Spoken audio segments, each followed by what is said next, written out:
Hello friends, मैं हूं CS गौर कुमार यादव। आज हम डिस्कस करने जा रहे हैं कि कॉपीराइट रजिस्ट्रेशन होता क्या है। कॉपीराइट रजिस्ट्रेशन के बारे में जानने से पहले हमें ये पता होना चाहिए कि कॉपीराइट वर्ड का मतलब क्या होता है, मीनिंग क्या होता है कॉपीराइट वर्ड का। तो जो कॉपीराइट वर्ड का जो मीनिंग बताया गया है वो कॉपीराइट एक्ट 1957 और कॉपीराइट रूल्स 2013 के अंदर बताया गया है। ये एक्ट कहता है कि कॉपीराइट मतलब होता है कि कोई भी पर्सन अपने क्रिएटिव वर्क मतलब जो यूनिक वर्क हो उसे वो किसी सेंस में भी एज ए रजिस्टर्ड करवा सकता है इन कॉपीराइट एक्ट के अंदर।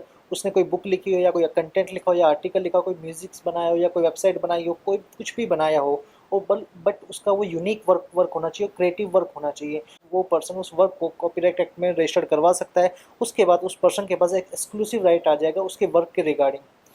उसके बाद एक्सक्लूसिव राइट आने के बाद वो पर्सन उसको किसी बंदे को भी लीज पे दे सकता है, रेंट पे दे सकता है या फिर रॉयल्टी वसूल कर सकता है, कुछ भी कर सकता है। बट उसके अलावा उस वर्क को कोई बंदा यूज़ नहीं कर सकता जो वर्क उसने बनाया गया है। मीन्स उसके पास एक्सक्लूसिव राइट रहेगा, जो उसने कंटेंट या उसने जो वर्क करा है उसने उसका एक्सक्लूसिव राइट रहेगा उसके पास। उसके अलावा कोई उसको यूज़ नहीं कर सकता।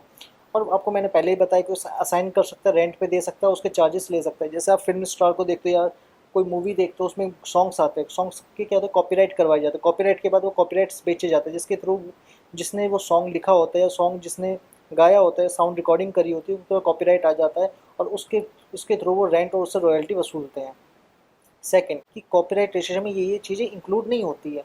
सबसे पहले कि आपने कोई मेथड यूज़ करा है तो आप मेथड को कॉपीराइट नहीं करवा सकते। जैसे आपने किसी केमिकल का रिएक्शन करा तो उसको आप कॉपीराइट नहीं करवा पाओगे। कोई एज ए साइंटिफिक मेथड है, उसको मेथड को आप कॉपीराइट नहीं करा सकते। जो आपने वर्क एक्चुअली में जो फाइनल वर्क आपके पास आया है आप उसका कॉपीराइट करवा सकते हो। अगर आपको मेथड का कॉपीराइट करवाना है तो आपको पेटेंट में जाना पड़ेगा, आप कॉपीराइट एक्ट में नहीं आओगे। उसके बाद आपने कोई मैथमेटिकल कॉन्सेप्ट यूज़ करे हैं या फिर कोई आपने मैथिकल इंस्ट्रूमेंट का यूज़ करा है या कॉन्सेप्ट का यूज़ करा है जिसके थ्रू आपने अपने कोई वर्क को कंक्लूड करा है, तो उस केस में मैथमेटिकल कॉन्सेप्ट है वो आपका कॉपीराइट नहीं होगा। जो आपका फाइनल वर्क होगा वही कॉपीराइट होगा। या फिर आपने कोई प्रोसीजर फॉलो करा था तो वो भी इसमें कॉपीराइट में इंक्लूड नहीं होगा। सेकंड, हम जानते हैं कौन कौन से आइटम कॉपीराइट वर्क में कवर होते हैं। मीन्स कौन कौन से वर्क को हम कॉपीराइट करवा सकते हैं। तो उसमें सबसे पहले आता है आपने कोई पब्लिकेशन करी या कोई बुक्स कर लिखी, आपने कोई जर्नल लिखी या कोई नोवेल लिखी, आपने कोई रिपोर्ट बनाई, वो भी आप कॉपीराइट करवा सकते हो। या आपने कोई मूवी बनाई या कोई फिल्म बनाई उसको भी कॉपीराइट करवा सकते हो। या आपने कोई न्यूज़पेपर में कोई एडिटोरियल लिखा या फिर आपने कोई ब्लॉग लिखा वेबसाइट पे या कोई कंटेंट लिखा, आपने एक्सक्लूसिव कंटेंट लिखा, तो उसको भी आप कॉपीराइट करवा सकते हो। या आपने कोई साउंड रिकॉर्डिंग करी, पर्टिकुलर आपने वॉइस रिकॉर्ड करी, आपने कोई गाना रिकॉर्ड करा, म्यूजिक रिकॉर्ड करा, तो अभी उसको कर सकते हो। उसके बाद म्यूज़िक म्यूज़िक साइलेंट म्यूज़िक भी हो सकता है और म्यूज़िक विद साउंड भी हो सकता है। मीन्स मैंने अपनी साउंड भी दी प्लस म्यूज़िक भी यूज़ करा, सेकंड सिर्फ म्यूज़िक यूज़ करा, तो उस केस में दोनों कॉपीराइट हो सकते हैं। उसके बाद आप वेबसाइट में जो कंटेंट होता है, मीन्स जो आपने कई वेबसाइट के नीचे देखा हो कॉपीराइट @2020, कॉपीराइट @2019, आप कई कई बार देखते हो वेबसाइट के बिल्कुल नीचे की साइड में स्क्रॉल करोगे जब आप, तो जो उसका वेबसाइट का जो कंटेंट होता है वो कॉपीराइट कर दिया लिया जाता है कि ताकि कल कल की डेट में कोई उसे कॉपी ना कर सके। फिर हम जानते हैं कि जो क्रिएटिव वर्क है, आप कोई ड्राइंग बनाई, आपने कोई फोटो बनाई या कोई स्केच बनाया, तो आप उसको भी कॉपीराइट करवा सकते हो कॉपीराइट एक्ट में। या आपने कई बार सुना होगा न्यूज़पेपर में या फिर टीवी टेलीविज़न पे, ऑनलाइन प्लेटफॉर्म्स पे, जैसे यूट्यूब पे आप ले लो कि यूट्यूब पे जो भी वीडियोस बनती है उन पे अगर आप एक किसी की वीडियो को यूज़ करते हो उस पर कॉपीराइट आ जाता है, आपने यूट्यूब पे देखा होगा, तो वो कॉपीराइट एक्ट के थ्रू ही आता है। आप किसी की चीज़ें आप खुद यूज़ नहीं कर सकते। उसके बाद कोई आपने सॉफ्टवेयर बनाया या कंप्यूटर प्रोग्राम बनाया तो वो उस पर भी आप कॉपीराइट करवा सकते हो। हम डिस्कस करते हैं टाइप्स ऑफ कॉपीराइट वर्क। जो टाइप्स ऑफ कॉपीराइट में जो सबसे पहला वर्क आता है वो आता है literary work. Literary work means एक टाइप का लिटरेचर होता है जो आप लिखते हो या फिर आपने प्रिंट करा हुआ है। मीन्स आपने लैपटॉप पे टाइपिंग करा, उसका प्रिंट कर लिया, या फिर आपने खुद के हाथों से लिखा है, तो आप उसको कॉपीराइट करवा सकते हो। बट जो जो वर्क को आप कॉपीराइट करवाओगे वो क्रिएटिव होना चाहिए, ओरिजिनल वर्क होना चाहिए और डिफरेंट इन करेक्टर होना चाहिए। मीन्स जो दूसरा कोई वर्क ऑलरेडी एग्जिस्ट करता है उससे अलग होना चाहिए। आप ये नहीं कि आप पुराने वाले वर्क में कोई मॉडिफिकेशन कर दोगे तो उसके बाद आप उसे कॉपीराइट करवा सकते हो। आप उसको कॉपीराइट नहीं करा पाओगे क्योंकि आपने उसमें सिंपल थोड़ा सा मॉडिफिकेशन करा है। सेकंड, जो लिटरली बिलोंग्स करना चाहिए वो ओरिजिनली जिस पर्सन ने लिखा है उसी से बिलोंग करना चाहिए। मीन्स ये नहीं होना चाहिए कि मैंने लिटरेचर लिखा और कल की डेट में कोई और बंदा जाकर उसको कॉपीराइट करवा रहा है, ऐसा नहीं हो सकता। बस ये सिर्फ एक केस में हो सकता है जब उसे पावर ऑफ अटॉर्नी दे दोगे और एफिडेविट दे दोगे कि ये पर्सन मेरे बिहाफ पे इस वर्क को कॉपीराइट करवा सकता है। सेकंड, जो कॉपीराइट वर्क करा जाएगा उसमें आपने जो स्टाइल यूज़ करा या फॉन्ट्स यूज़ करे या क्वालिटी यूज़ करी है वो चीज़ें आपकी कॉपीराइट नहीं होगी। बस कॉपीराइट होगी तो सिर्फ उसकी इंफॉर्मेशंस होगी जो आपने उसमें वर्क में यूज़ करी होगी। एग्जाम्पल पे ले सकते हो लिटरेरी वर्क का, जैसे नॉवेल्स लिखी जाती, ब्लॉग्स लिखे जाते, बुक्स लिखी जाती, articles, magazines, tables, database, research, जो भी लिखी जाती है वो इसमें लिटरेरी वर्क में कवर होती है। सेकंड अब आता है म्यूजिकल वर्क। म्यूजिकल वर्क में होता है कि आपने कोई म्यूजिक है उसका कंपोजिशन करा है, पुराना म्यूजिक हो या नया म्यूजिक हो, और वो कंपोजिशन किसने करा है, ऑथर। ऑथर कौन हो सकता है, गाने वाला हो सकता है, और ऑथर एक भी हो सकता है, एक से ज़्यादा भी हो सकता है। आपने कई बार सुना होगा दो दो सिंगर ने मिलकर एक गाना गाया, तो वो उस चीज़ को भी कॉपीराइट करवा सकते हो। जो कॉपीराइट वर्क करवाओगे वो आप उसकी रिकॉर्डिंग करोगे प्रॉपर, और रिकॉर्डिंग आप किसी फॉर्म में भी कर सकते हो। आप ग्राफिकल वर्ड्स में भी कर सकते हो, सिंबल्स में भी कर सकते हो, किसी भी फॉर्म में कर सकते हो, और उस रिकॉर्डिंग को आप किसी भी मोड में अरेंज कर सकते हो या रिटर्न कर सकते हो, रीअरेंजमेंट कर सकते हो। एग्जिस्टिंग वर्क का भी उस सब चीज़ों में म्यूजिकल वर्क में वो कवर होगा। मीन्स आप उसको किसी भी प्रोडक्ट या किसी भी इलेक्ट्रिकल इंस्ट्रूमेंट या किसी टाइप इंस्ट्रूमेंट में आप उस चीज़ को रिकॉर्ड भी कर सकते हो। सेकंड, अगर आप जब आप फिजिकल वर्क के लिए आप जो कॉपीराइट के लिए अप्लाई करोगे, तो उस केस में अगर दो ऑथर है, मीन्स दो बंदों ने मिलकर गाना गाया या रिकॉर्ड करा है, तो उस केस में दोनों की परमिशन लगेगी और दोनों का कंट्रीब्यूशन इक्वल माना जाएगा। मीन्स ये नहीं होगा कि दो बंदों ने मिलकर गाना गाया, एक ने सिर्फ 1 मिनट गाया, एक ने 4 मिनट गाया, तो ये नहीं, उनका कंपोजिशन चेंज हो जाएगा, उनका माना जाएगा इक्वल कंट्रीब्यूशन माना जाएगा दोनों के अंदर। आगे हम बात करते हैं आर्टिस्टिक वर्क की। आर्टिस्टिक वर्क होता है जिसमें आप पेंटिंग करते हो, तो इसमें सीधा लिखा है any original production of work which is created by the author और ऑनर।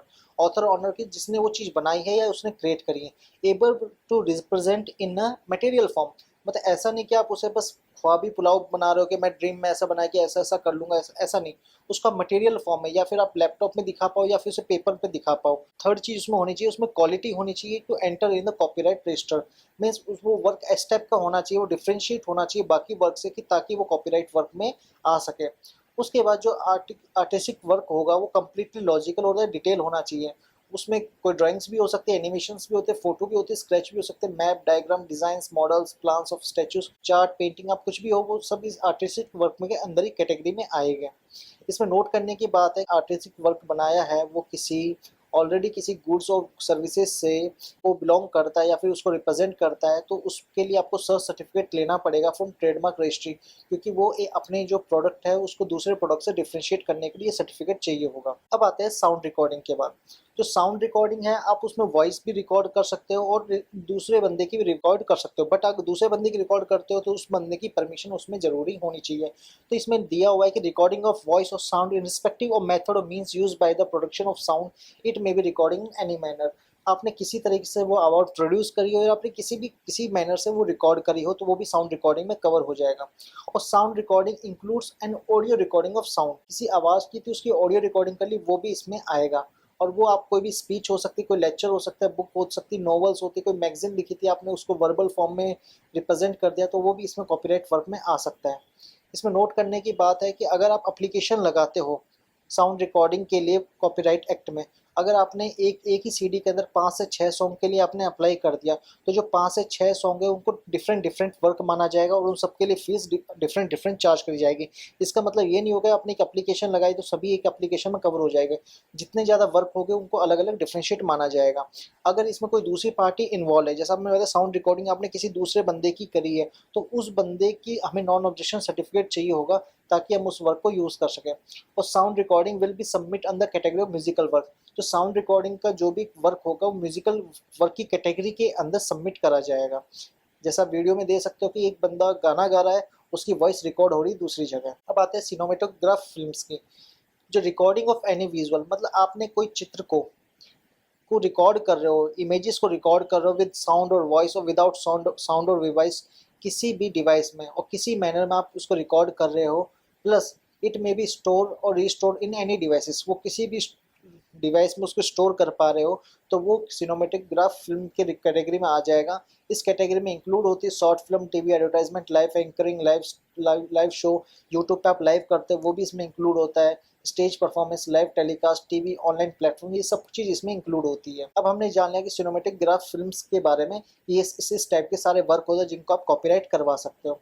और आपको मैं बता देता हूँ जो कॉपीराइट का टेन्योर होता है, मतलब आप कितने साल तक उसकी वैलिडिटी होती है कॉपीराइट करवाने का। जब तक बंदा जिंदा होता है, मीन्स जिस बंदे ने ऑथर ने अप्लाई करा था, उस ऑथर जब तक वो जिंदा होता है, जब तक तो उसकी लाइफ तक रहता ही है। डेथ के बाद भी 60 ईयर्स तक उसका कॉपीराइट होता है कि उसको कोई अदर बंदा यूज़ नहीं कर सकता इन रिस्पेक्टिव ऑफ उस बंदे ने परमिशन परमिशन ऑलरेडी उस चीज़ की दे रखी हो। अगर आप कॉपीराइट रजिस्ट्रेशन करवाना चाहते हो तो आप गूगल पे जाना, हमारी वेबसाइट पे एस्टीला कंसल्टेंसी पर सर्च करना, आप उस पर जाके कॉपीराइट रजिस्ट्रेशन करवा सकते हो। आप इसका लिंक मैं डिस्क्रिप्शन में दे दूंगा, आप वहाँ से जाके कॉपीराइट रजिस्ट्रेशन करवा सकते हो। Thanks for watching my video, thank you.